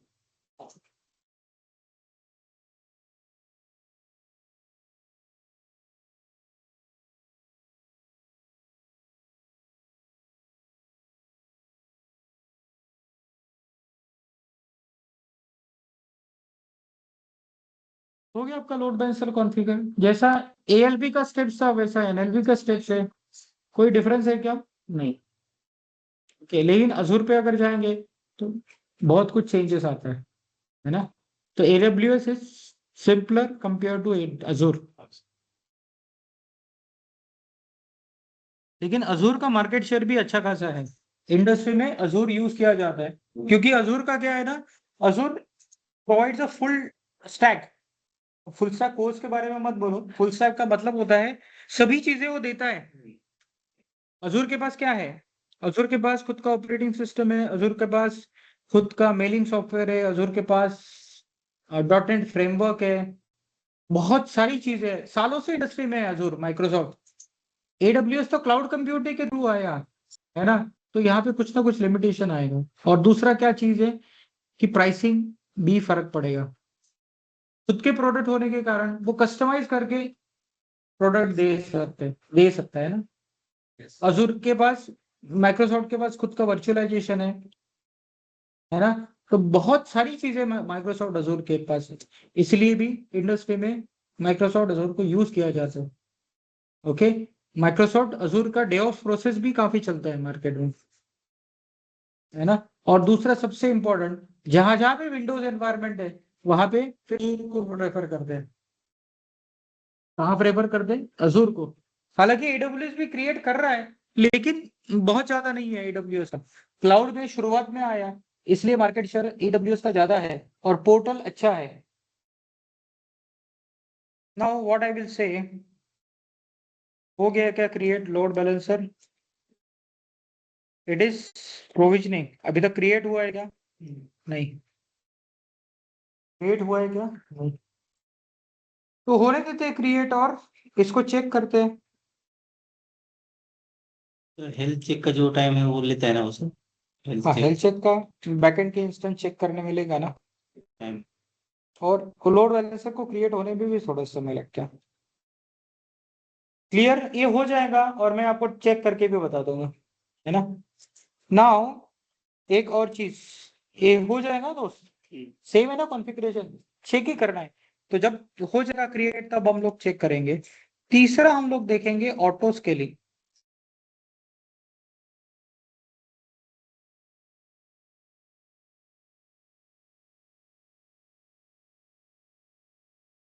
क्या है? Now what is meaning of auto scaling?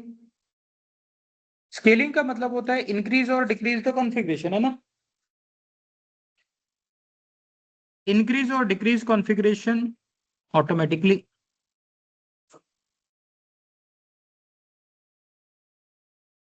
Increase और डिक्रीज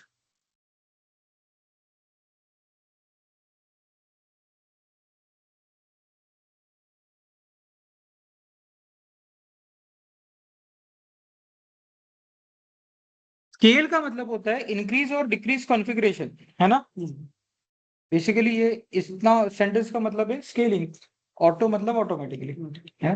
तो स्केलिंग जब बेसिकली हम लोग बात करते हैं स्केलिंग का, स्केलिंग मतलब होता है इंक्रीज और डिक्रीज द कॉन्फ़िगरेशन, राइट।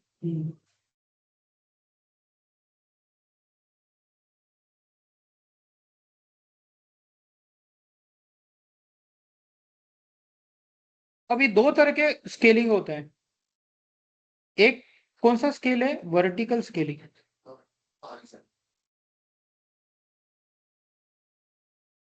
और दूसरा है हॉरिजॉन्टल स्केलिंग। मैं नॉर्मली वर्टिकल स्केलिंग को इस तरह से रिप्रेजेंट करता हूँ, मतलब एडब्ल्यूएस नहीं करता है, मैं खुद करता हूँ। ओके। और हॉरिजॉन्टल स्केलिंग को इस तरह से बोलेंगे, मतलब दोनों जगह बढ़ रहा है, कम भी हो सकता है बढ़ता भी है। ओके। अब वर्टिकल स्केलिंग में क्या है, तो वर्टिकल स्केलिंग में सिंगल इंस्टेंस का कॉन्फ़िगरेशन क्या करो, अप और डाउन, मतलब एक ही इंस्टेंस का सर्वर का कॉन्फ़िगरेशन बढ़ाओ या कम करो, है ना। वर्टिकल स्केलिंग में क्या होगा, इंक्रीज और डिक्रीज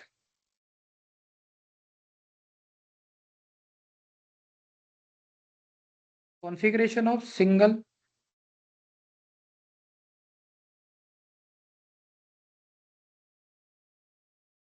EC2, है ना। यहाँ पे दो वर्ड आते हैं, कौन से वर्ड आते हैं, एक है स्केल अप और दूसरा है स्केल डाउन। स्केल अप मतलब increase configuration of single server,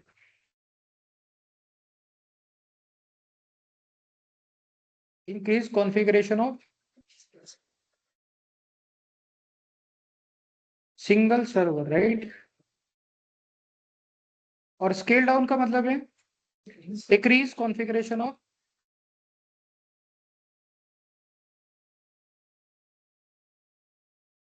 single server, है ना।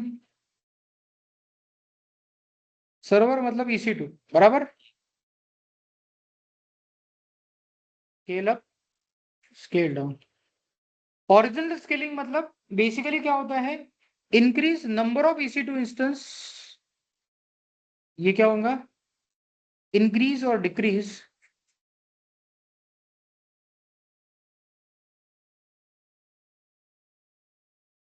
Number of servers.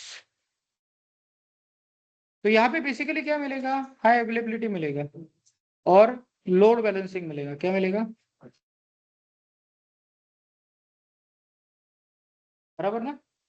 Number of servers अगर बैकएंड में ज्यादा है तो एक सर्वर डाउन भी हो गया तो भी हमारा काम चलेगा ना। तो यहाँ पे दो वर्ड आते हैं, एक है स्केल आउट और दूसरा है स्केल इन। स्केल आउट का मतलब होता है increase number of servers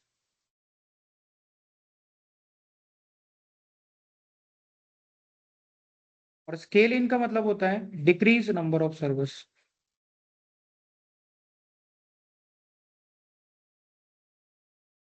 scale out का मतलब होता है इंक्रीज नंबर ऑफ सर्वर्स और स्केल इन का मतलब होता है डिक्रीज नंबर ऑफ सर्वर्स। तो हम लोग जो स्केलिंग देखेंगे ये देखेंगे, है ना। कुछ कुछ एप्लीकेशन वर्टिकल स्केलिंग भी देता है, जैसे डेटाबेस, है ना। डेटाबेस में वर्टिकल स्केलिंग भी पॉसिबल है, लेकिन मोस्ट ऑफ द एप्लीकेशन आपको हॉरिजॉन्टल स्केलिंग ही देता है। क्या देता है, अब यहाँ पे जो ऑटो स्केलिंग की बात कर रहे हैं हम लोग, वो हॉरिजॉन्टल स्केलिंग आपको देता है। तो यहाँ पे ऑटो स्केलिंग कॉन्फ़िगर अगर करना है तो मैं बेसिकली क्या करूंगा, ऑटो स्केलिंग कॉन्फ़िगर करने जाऊंगा तो बेसिकली मैं एक इंस्टेंस ऑटो स्केलिंग में डिप्लॉय करना चाहता हूँ और मैंने बता दिया ऑटो स्केलिंग कॉन्फ़िगर करते समय कि जो आपका डिजायर्ड कैपेसिटी है ऑटो स्केलिंग का वो 2 है या 3 है, मैक्सिमम कैपेसिटी 6 है। और मैं क्या करूंगा, इमेज को डिप्लॉय करूंगा, EC2 को डिप्लॉय करूंगा, अल्टीमेटली एप्लीकेशन डिप्लॉय करूंगा। मैं क्या कर सकता हूँ, मैं एक इमेज बना के भी उसका EC2 बना सकता हूँ, है ना। मतलब एक सर्वर बना रहा हूँ ऑटो स्केलिंग के थ्रू, लेकिन ऑटो स्केलिंग में बता दिया डिजायर्ड कैपेसिटी मेरा 3 है, मैक्सिमम कैपेसिटी 6 है, एक एग्जांपल के तौर पे। तो जब मैं ऑटो स्केलिंग ग्रुप बनाऊंगा तो बैकएंड में 3 इंस्टेंस क्रिएट हो जाएंगे। बैकएंड में क्या हो जाएंगे, 3, क्योंकि डिजायर्ड कैपेसिटी मैंने 3 लिया ना। मुझे ऑटो स्केलिंग ग्रुप मतलब ये एप्लीकेशन को चलाने के लिए 3 इंस्टेंस चाहिए, तो डिजायर्ड कैपेसिटी मैंने 3 लिया, तो 3 इंस्टेंस बाय डिफॉल्ट क्रिएट हो जाएंगे। अगर उसमें से एक आध इंस्टेंस डिलीट कर दूं मैन्युअली तो नया इंस्टेंस ऑटोमेटिकली क्रिएट होगा। क्या होगा, नया इंस्टेंस ऑटोमेटिकली क्रिएट होगा। मतलब ये हॉरिजॉन्टल स्केलिंग दे रहा है आपको। ओके, तो ये हो गया ऑटो स्केलिंग का बात। अगर ऑटो स्केलिंग का स्केलिंग पॉलिसी कॉन्फ़िगर करूं तो अभी बेसिकली ये मेरा ना एक वेबसाइट है। कौन सा वेबसाइट है, सॉरी ये ना शॉपिंग वेबसाइट क्या बोलते हैं उसको, ई कॉमर्स वेबसाइट। अमेजोन है, अमेजोन तो बहुत बड़ा हो गया, हर ने अपना एक शॉपिंग वेबसाइट लॉन्च किया, ऐसा बोलेंगे हम लोग। अब इनका इनका सर्व करने के लिए बैकएंड में 3 इंस्टेंस चाहिए, तो हमने 3 दे दिया। लेकिन ये लोग क्या करते हैं, स्कीम लॉन्च करते हैं। क्या करते हैं, स्कीम लॉन्च करते हैं। तब नंबर ऑफ रिक्वेस्ट बहुत सारा आएगा ना, तो उस समय पे हो सकता है कि मेरा 3 इंस्टेंस यूजर का रिक्वेस्ट सर्व ना कर पाए ठीक से, उस समय पे मुझे बैकएंड में ज्यादा इंस्टेंस चाहिए। उसी दौरान हो सकता है महीने के 31 तारीख को, 30 या 31 तारीख को स्कीम लॉन्च कर दे, तो उस 2 दिन के लिए एक्स्ट्रा सर्वर की जरूरत है। तो उस समय पे हम लोग ऑटो स्केलिंग कॉन्फ़िगर करते हैं, है ना। हमने बोला था AWS का या क्लाउड का एडवांटेजेस देखते समय ये ऑटो स्केल है। अब ऑटो स्केल बाय डिफॉल्ट नहीं मिलता है, ऑटो स्केल कॉन्फ़िगर करना पड़ता है। ऑटो स्केल बाय डिफॉल्ट मिलेगा क्या, बाय डिफॉल्ट नहीं मिलेगा। जो चीज यूज करेंगे उसका पैसा आपको देना पड़ेगा। तो यहाँ पे आपको ऑटो स्केलिंग पहले से कॉन्फ़िगर किया है, नंबर ऑफ रिक्वेस्ट ज्यादा आती है तो आपका number of EC2 instance backend में बढ़ जाएगा, है ना। तो अगर एक एग्जांपल देता हूं, हमने सिलेक्ट किया CPU यूटिलाइजेशन। CPU यूटिलाइजेशन मैंने एक CPU यूटिलाइजेशन के भी सॉरी पॉलिसीज आता है स्केलिंग के लिए, मैंने किया टारगेट ट्रैकिंग पॉलिसी होता है। तो टारगेट ट्रैकिंग पॉलिसी अगर मैंने कॉन्फ़िगर किया और मैंने दे दिया 70% CPU यूटिलाइजेशन, तो 3 इंस्टेंस का 70% जब तक है तब तक 3 इंस्टेंस ही चले गए। लेकिन 70% से जैसे ही क्रॉस करेगा वो पॉलिसी वेरीफाई करेगा और एक इंस्टेंस ऐड करेगा, और 4 मिला के फिर 70% होता है क्या, ओके तो चलेगा, नहीं तो फिर से ऐड करेगा। लेकिन मैक्सिमम ऐसे इंस्टेंस कितने हो सकते हैं, 10, क्योंकि हमने मैक्सिमम इंस्टेंस कैपेसिटी दी है 10। नहीं तो पता चला अनलिमिटेड इंस्टेंस क्रिएट हो जाए, किसी ने हमारा सर्वर हैक कर दिया और DDoS अटैक कर दिया। DDoS अटैक मतलब डिनायल डिस्ट्रीब्यूटेड ऑफ सर्विसेज, ऐसा कुछ होता है ना। बहुत सारी जगह से पिंग कर दिया आपके सर्वर को, और आपके सर्वर का CPU यूटिलाइजेशन बढ़ गया, और धीरे धीरे एक सर्वर बढ़ रहा है ना। इसलिए मैक्सिमम काउंट देना भी जरूरी है। समझ में आया क्या मीनिंग ऑफ ऑटो स्केलिंग। अभी तो मैं कॉन्फ़िगर करके नहीं बताऊंगा, लेकिन कल डेफिनेटली हम लोग इसको कॉन्फ़िगर करेंगे। हो गया एक्टिव, ओके। इसके अंदर क्या है, टारगेट ग्रुप है ना, इसके अंदर क्या है, टारगेट ग्रुप। अब देखो लोड बैलेंसर को हम लोग एक्सेस करेंगे, लोड बैलेंसर का URL कुछ रहेगा ना। तो व्हाट आई विल डू, बहुत सारा हो गया।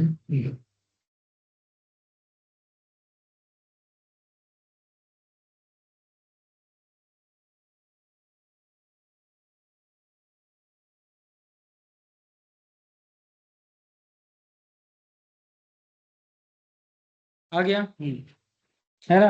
तो आज हमने क्या देखा, एप्लीकेशन लोड बैलेंसर कॉन्फ़िगरेशन देखा, और नेटवर्क लोड बैलेंसर भी कॉन्फ़िगरेशन करके देखा, और ऑटो स्केलिंग का मतलब भी देखा।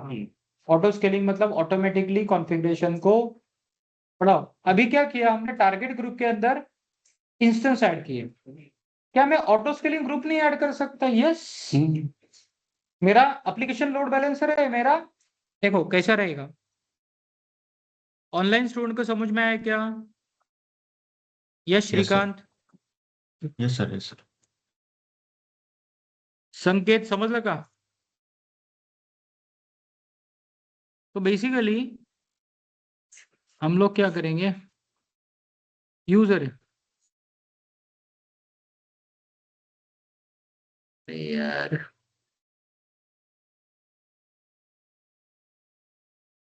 यूजर का रिक्वेस्ट कहाँ पे आया, लोड बैलेंसर से।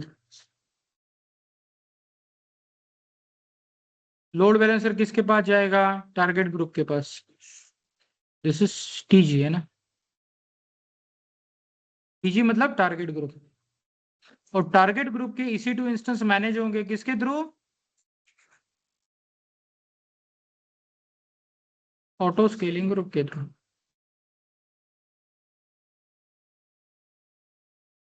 मतलब चेंज क्या करना है, कुछ नहीं, लोड बैलेंसर वैसा का वैसा है।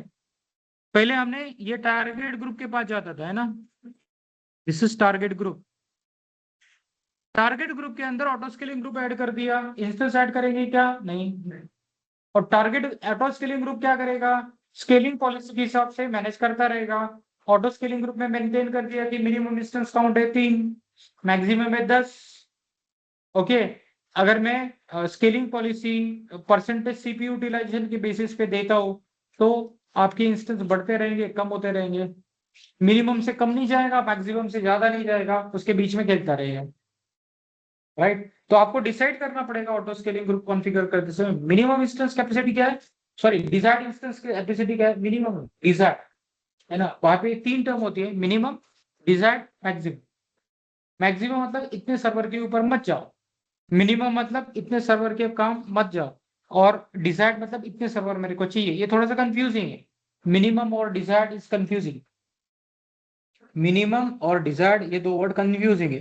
हालांकि डिजायर्ड और मिनिमम तो एक ही होना चाहिए ना। नहीं, डिजायर्ड समझो मैंने क्या दिया, मिनिमम 1 दिया, मिनिमम 2 दिया, डिजायर्ड 3 दिया, और मैक्सिमम 10 दिया, है ना।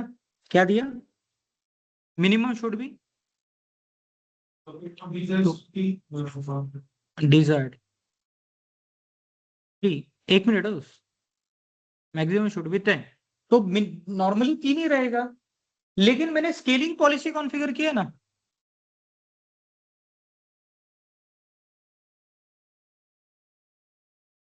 क्या करेगा? Scaling policy. सकता है। स्केलिंग पॉलिसी के थ्रू क्या होगा, वो डिजायर्ड स्टेट नहीं चेक करता, वो स्केलिंग चला गया ना तो उसको कम कर देगा। तो अगर हमने बोला कि भाई सीपीयू यूटिलाइजेशन, है ना, सीपीयू यूटिलाइजेशन इतना आने के बाद इंस्टेंस कम करो, है ना, तो 50 के कम जाना चाहिए, तो इंस्टेंस कम करो, ये कम करते रहेगा ना। ओके ना, उस केस में अगर ये हुआ, स्केलिंग पॉलिसी के थ्रू इंस्टेंस टर्मिनेट हुआ, लेकिन any time it should not be low then 2, 2 से ज्यादा नहीं जाना चाहिए। लेकिन वो क्या करेगा, लोड बैलेंसर चेक करेगा, अरे डिजायर्ड कैपेसिटी होती है, फिर से क्रिएट कर देगा ऑटोमेटिकली। वो जो चेंज रहेगा वो थोड़ा सेकंड के लिए रहेगा। गलती से अगर ऑटो स्केलिंग के through number of instances desired capacity से कम हुए, फिर भी वो मिनिमम के कम नहीं होना चाहिए, फिर भी वो मिनिमम के कम होना चाहिए क्या? नहीं, नॉर्मली मिनिमम और डिजायर्ड सेम ही रखते हैं, लेकिन अगर मिनिमम कम रखा एक आध इंस्टेंस और डिजायर्ड थोड़ा सा ज्यादा रखा तो भी चलता है। क्लियर? Any doubt?